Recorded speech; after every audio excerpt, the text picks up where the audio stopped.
केकेन के अंजुमन में आपका स्वागत है। मैं हूं कौशलेंद्र झा। अंजुमन में हम सुनाते हैं एक काल्पनिक कहानी। आज की कहानी बिदाईपुर गांव की है। गांव में एक घमंडी दर्जी रहता था। वह कपड़े सिलने में माहिर था, पर भीतर से अत्यंत संकुचित और नकारात्मक सोच रखता था। उसका स्वभाव ऐसा था कि वह गांव के प्रत्येक व्यक्ति में हमेशा बुराई तलाश लेता। वह अपनी सोच को बड़ी चालाकी से गांव में फैला देता। गांव के लोग दर्जी की बातों पर भरोसा कर लेते। बाद में गांव में बात फैल जाने के बाद वह दर्जी बहुत खुश होता था। वह स्वयं को निष्पक्ष और इनोसेंट होने का दंभ भी बढ़ता था। धीरे धीरे गांव में उसकी यह आदत उजागर होने लगी। दर्जी के 5 पुत्र थे। दर्जी अपने सभी पुत्रों का सदैव तारीफ करता था। दर्जी को अपने पुत्रों के अलावा गांव का कोई भी बच्चा योग्य नहीं दिखता था। जैसे जैसे उसके पुत्र बड़े हुए, अपने पिता के गुणों को आत्मसात करना भी शुरू कर दिया। अब इन बच्चों को भी गांव वालों में बुराई दिखने लगी। ये सभी बड़ी चालाकी से झूठ फैलाते और खुद को श्रेष्ठ समझते। धीरे धीरे दर्जी और उसके पुत्रों का अहंकार और संकीर्ण सोच गांव के लिए मुसीबत बनने लगी। शुरुआत में गांव वालों ने यह सभी कुछ चुपचाप सहन किया, लेकिन जब दर्जी के पुत्रों की उदंडता बढ़ने लगी तो लोग सख्त हो गए। इसका असर यह हुआ कि गांव वालों ने दर्जी और उनके पुत्रों का विरोध करना शुरू कर दिया। दर्जी का पूरा परिवार गांव में अलग थलग पड़ने लगा। गांव वालों से दुत्कारे जाने के बाद बच्चों ने अपने ही घर में उत्पात मचाना शुरू कर दिया। बच्चे आपस में झगड़ने लगे, एक दूसरे की बुराई करने लगे। घर में आए रोज कलह शुरू हो गई।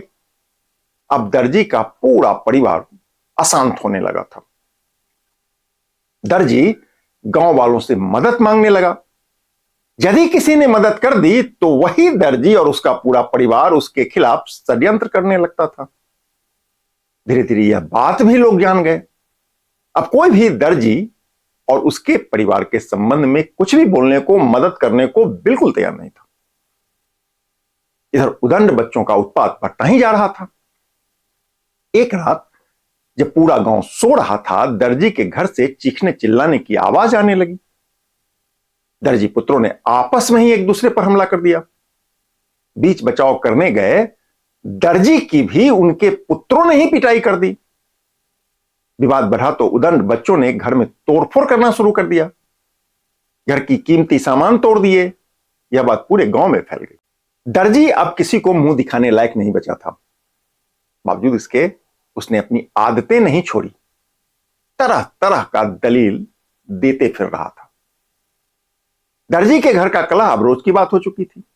एक रोज गांव के सबसे वृद्ध व्यक्ति ने दर्जी को बुलाया और कहा कि अब भी समय है, चेत जाओ। बुजुर्ग बोले, तुमने जो बीज गांव में बोई थी उसका फल अब तुम्हारे घर को तबाह करने लगा है, निगलने लगा है।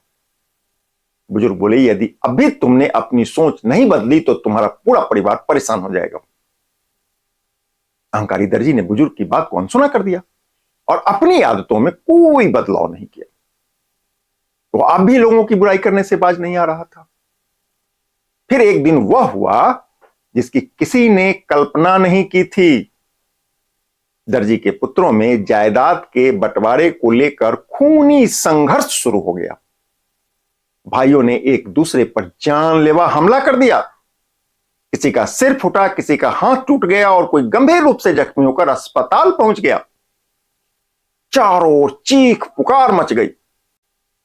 पुलिस आई, मुकदमा हुआ और एक हंसता खेलता परिवार तबाह हो गया। उसका आलीशान मकान थोड़े समय बाद गांव में खंडहर बन चुका था। दर्जी और उसका पूरा परिवार जिस गांव में तबाही लाना चाहते थे, अब उस गांव में शांति लौट चुकी थी। उल्टे दर्जी का परिवार तबाह हो चुका था।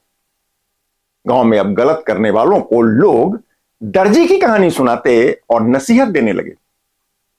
मतलब दर्जी का कारनामा अब गांव में नजीर बन गया था। अंजुमन की यह कहानी महज एक सीख है।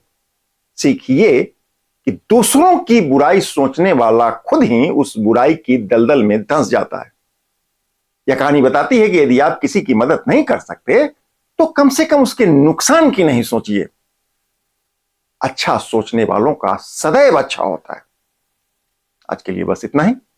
नमस्कार।